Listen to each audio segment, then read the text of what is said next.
Hey, what's going on?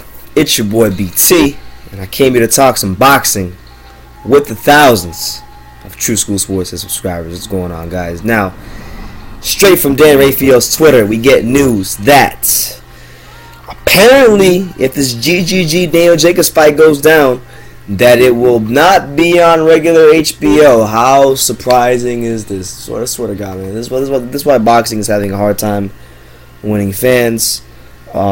Because fights that aren't, and this is why a lot of these promoters are losing money. This is why networks are losing money, and it's a ripple effect and just a big load of crap that's going on throughout the sport. Fights that are not pay-per-view worthy continue to get put on pay-per-view, and it's hurting the networks, it's hurting the fighters, it's hurting everybody. Now look, is Gennady Golovkin worthy of being put on pay-per-view?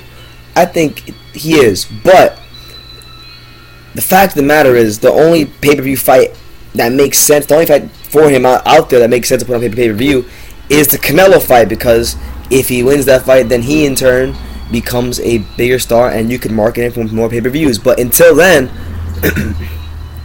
business-wise, HBO should just keep GGG on free HBO, continue to build his name so he can build his brand, which is, it's very exciting. He's a very exciting fighter. GGG goes in there.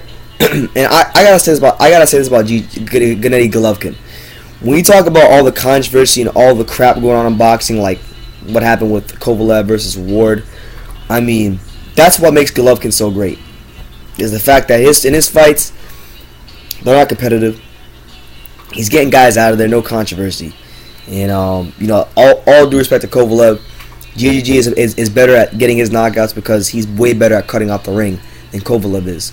He doesn't take a rocket scientist to see that when you watch him fight. But as far as this fight goes,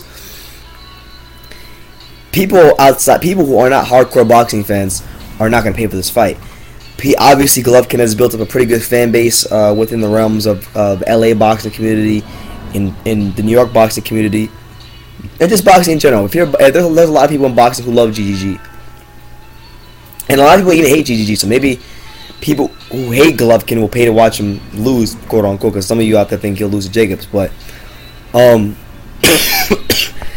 it makes no sense to put him on pay-per-view against Jacobs, because if you guys remember correctly, Daniel Jacobs had a fight against Peter Quillen late last year, last December, and that was a fight that was built up as the Battle of Brooklyn, being that Jacobs is from Brooklyn, Quillen is from Brooklyn.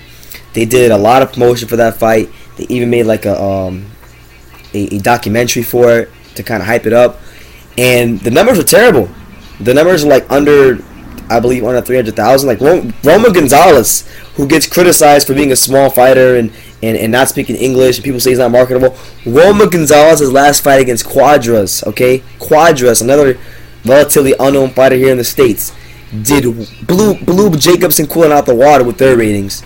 So what I'm saying is this: Jacobs is not a draw, not a big name fighter. They couldn't even sell out two Brooklyn fighters in Brooklyn. So what does that say about Jacobs?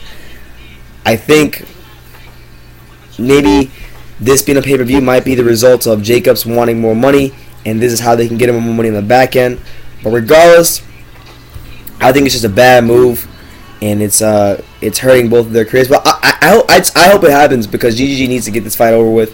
He needs to knock Jacobs out, because Jacobs has been talking a lot, and not just that, it'll get us closer to the other fights that he needs to get to. So that's what it is. But you guys out there in the boxing world, you let me know.